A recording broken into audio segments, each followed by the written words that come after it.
7월 10일 목요일 매일 묵상을 시작하도록 하겠습니다. 오늘의 본문 말씀은 요한계시록 6장 1절에서 17절까지의 말씀입니다. 오늘 본문의 말씀은 굉장히 어려운 말씀입니다. 표면적인 이유를 말하자면 7 봉인된 것을 하나씩 떼어내는 장면인데요. 오늘 본문은 6째 인까지 밖에 나오지 않습니다.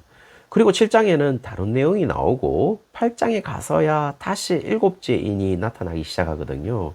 왜 이런 식으로 내용 전개를 하는지 이해가 거의 불가능할 정도입니다. 그러나 요한계시록의 이해 방식은 그래도 어느 정도 학계에서 정리되어 있는 것으로 보입니다. 조금 단적으로 말한다면 해석할 수 있을 때까지는 해석을 해야 된다는 것이고, 전혀 알 수 없는 것에 대해서는 신비로 놔두어야 된다는 것입니다. 억지 해석을 했다가는 전혀 본문이 말하는 것과는 전혀 다른 것을 생산할 수도 있기 때문인 것이죠. 자, 그렇다면 오늘 본문을 보시면요, 1절에서 8절까지 4개의 인으로 심판이 기록되어 있습니다. 4마리의 말이 나오고 있는데 흰 말과 붉은 말과 검은 말과 청황색 말이 나오고 있습니다. 2절에 어린 양이 첫 번째 인을 떼자 흰말 탄자가 등장하게 되죠. 활을 가졌고 면류관을 받고 나가서 승리를 위해 달려나갔다라고 기록하고 있습니다. 분명 정복자의 모습을 가지고 있는 것이죠. 결과는 두 가지의 모습이 나타날 것 같아요. 하나는 정복자의 편의 모습일 것이고, 다른 하나는 정복자에게 정복을 당하는 심판의 모습일 것입니다. 그리고 그 심판은 재앙일 가능성이 높습니다. 활을 가지고 고도에 훈련된 군인의 모습을 보여주는 것은 아마 기원전 55년과 기원 후 62년에 로마 제국에 치명적인 피해를 입혔던 이 파르티아 제국의 군대를 연상했을 수도 있을 것 같아요. 그리고 60년대와 70년대에 지속적인 로마에 대해 공격을 했다면 그들의 모습을 연상하기에 충분했을 것으로 보입니다. 3절에 어린 양이 두 번째 인을 떼자 붉은 말을 탄 자가 등장을 합니다. 4절의 결과는 전쟁으로 세상에서 평화가 사라지고 서로 죽이는 일이 지속된다라는 점을 강조하고 있습니다. 결국 내부 전쟁이 심해질 것이다 라고 이야기를 해주고 있죠. 이런 모습이 역사적으로 로마에서 권력 싸움으로 서로 죽이는 모습을 그릴 수도 있습니다. 또 다른 모습으로는 서로 죽이는 모습은 그리스도인들을 죽이는 모습을 가리킬 수도 있겠죠. 특이한 것은 이것 또한 심판의 모습으로 그려지고 있다는 것입니다. 5절에 어린 양이 세 번째 인을 떼자 검은 말이 등장합니다. 검은 말 탄 자가 저울을 들고 있었다라고 이야기를 해주고 있죠. 고대 세계에서 이 저울이 상징하는 것은 흉년의 때를 상징하고 있습니다. 따라서 흉년의 때에 양식을 저울에 달아서 지급하는 관습 때문에 저울은 흉년의 때를 상징하고 있죠. 다시 말씀드리면 기근을 상징한다는 것입니다. 그러나 다행스러운 것은 6절에 감람류와 포도주는 해치지 말라고 이야기하는 것은 그것 자체가 여분의 식량이 존재하도록 해서 기근의 재앙에서 제외되도록 할 것을 이야기하는 것으로 보입니다. 이것은 역사적 기반도 있는데요. 기원 후 92년에 기근으로 식량난이 있었는데요. 도미티안 황제가 감람류와 포도주를 보호하는 정책을 썼다는 이야기도 전해지고 있는 것이죠. 7절에 어린 양이 네 번째 인을 떼자 8절에 청황색 말이 등장합니다. 그 탄자의 이름이 사망이라고 이야기를 해주고 있습니다. 아마도 첫 번째 인에서 세 번째 인까지 이어지는 이 재앙의 최종 결론을 의미하는 것으로 보입니다. 결국 사망으로 귀결된다라는 것을 의미하고 있죠. 그런데요, 여기에서 청황색 말을 탄 자가 사망을 가져오지만 거기에도 제한이 있다라는 걸 이야기해 주고 있어요. 8절에 땅의 4분의 1만 미친다라고 이야기를 해주고 있죠. 자, 지금까지 설명을 들어보면 첫 번째에서부터 세 번째까지 완전한 심판을 이야기하고 있지는 않습니다. 모두 다 고난과 힘든 시기를 이야기하는 것으로는 보입니다. 그러나 사망에 이르지는 않는 것으로 보입니다.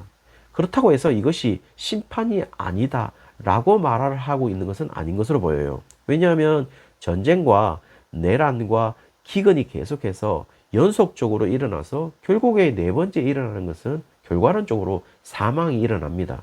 분명 심판이 맞습니다.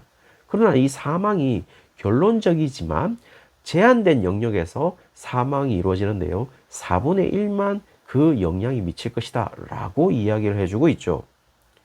예, 9절에는요, 어린 양이 다섯째 인을 떼자 몇몇 영혼들이 제단에 놓여져 있는데요. 이 영혼들은 하나님의 말씀을 증언하고 믿음을 지키다가 순교한 영혼들이다 라고 이야기를 해주고 있어요. 10절에 그 영혼들이 자신들을 죽인 자들을 언제 심판할 것인지를 묻고 있죠. 그 다음에 11절에 아직 순교할 자들이 순교가 끝날 때까지 기다려야 된다라고 이야기를 하고 있습니다. 이것은 아직까지 박해와 핍박의 시기라는 것을 이야기해주고 있는, 간접적으로 묘사를 해주고 있는 것이죠. 12절에는요, 어린 양이 여섯째 인을 떼자 큰 지진이 일어났다라고 이야기를 해주고 있어요. 그리고 여러 천재지변을 이야기해주고 있죠. 따라서 지금 살고 있는 공간으로서 세상이 안전한 곳이 아니다라는 것을 이야기해주고 있습니다. 그리고 15절에 그야말로 세상적으로 잘 나간다고 생각하는 사람들이 두려움에 떨 것이다 라고 이야기를 해주고 있습니다. 왜냐하면 지금까지 계속 재앙을 얘기해주고 있으니까요. 따라서 누구도 어린 양이 주는 심판을 피할 수 없다라는 사실을 이야기해주고 있습니다. 지금까지의 이야기에서 그리스도인들에게는 그렇다면 무엇을 이야기하고 싶은 것일까요? 실제로 지금의 상황에서 심판자는 로마라고 생각될 것입니다. 더 정확하게는요, 로마 황제라고 생각될 것입니다. 더 확대를 한다면요, 세상적으로 잘 나가는 사람이 오히려 심판자에 서 있다라고 생각할 수도 있을 것 같아요. 왜냐하면 그들은 실제로 힘과 권력을 가지고 있으면서 전쟁에 승리할 수도 있고, 국가 안의 내부의 전쟁에서도 살아남을 수 있고, 기근에서도 여전히 영향을 받지 않으며 살아갈 수 있으니까요. 그들의 권력과 부 때문에요.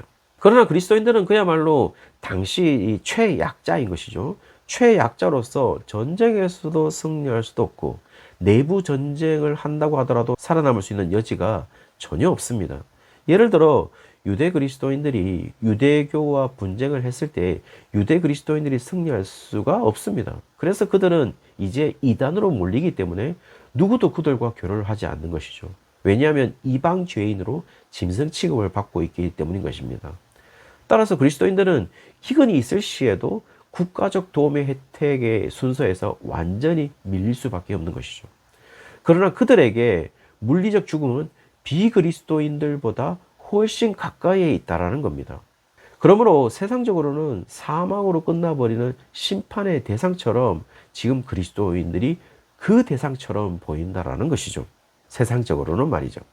그러므로 세상적으로는 그리스도인들이 사망으로 끝나버리는 심판의 대상처럼 보일 수 있을 것 같아요. 그러나 오늘 본문은 그들의 사망이 심판의 결과라고 이야기하고 있지는 않습니다. 그들의 사망을 어떻게 표현하냐면 하나님의 말씀과 그들이 가진 증거로 말미암아 죽었다라고 표현을 해주고 있어요. 우리가 흔히 아는 순교라고 이야기해주고 있다는 거죠. 따라서 심판이 가지고 있는 양면성을 이야기해주고 있습니다. 심판은 결국 심판을 받을 자와 후속을 받을 자를 구분하기 위한 것이다 라는 것을 이야기해주고 있죠.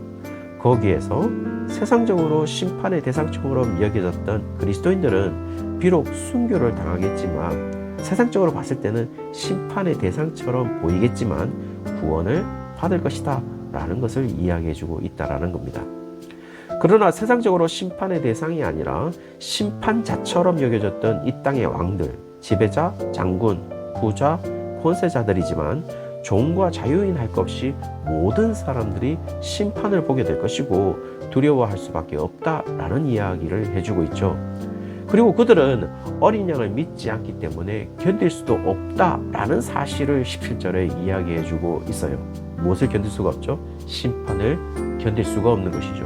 특별히 그들은요, 인내를 배우지 못했기 때문입니다. 왜냐하면 그들은 인내가 필요가 없잖아요. 박해자는 인내하지 않습니다. 박해를 받는 자들이 인내를 하죠. 강자는 인내하지 않습니다. 늘 약자가 인내를 하죠. 그러므로 그들은 인내를 배우지 못했으므로 심판의 날을 견디지 못한다라는 이야기를 해주고 있습니다. 따라서 하나님이 주시는 진정한 심판의 날에 부분적인 심판이라는 점에서 그 심판을 피할 수 있는 자는 지금 순교를 각오하고 하나님의 말씀을 붙잡고 믿음을 지킨 자들이다라는 것을 이야기해주고 있고, 그 심판을 피할 수 없는 자는 당연히 그들을 죽인 자들로서 하나님이 반드시 신원하실 것임을 이야기해주고 있다는 것이죠. 여러분은 누구라고 생각하십니까? 여러분은 당연히 심판을 피하는 자들인 것입니다. 그렇다면 우리는 무엇을 각오하고 있어야 할까요? 순교인 것이죠. 여러분, 지금 순교는 무엇일까요? 우리가 하나님의 말씀을 위해서 우리가 죽여야 하는 것이 있을 때 과감히 죽이는 것이 저는 순교라고 생각합니다. 하나님 말씀 때문에 내 자존심과 내 생각과 내 의지를 죽여야 한다면 그것이 순교라고 말할 수 있겠죠. 쉬운 일이 아닙니다. 사랑하는 성도님들, 오늘 순교자의 각오로 우리의 삶을 들여보시지는 않겠습니까? 오늘 그런 삶으로 하나님께 드리는 성도님들 되시기를 주의 이름으로 축원합니다.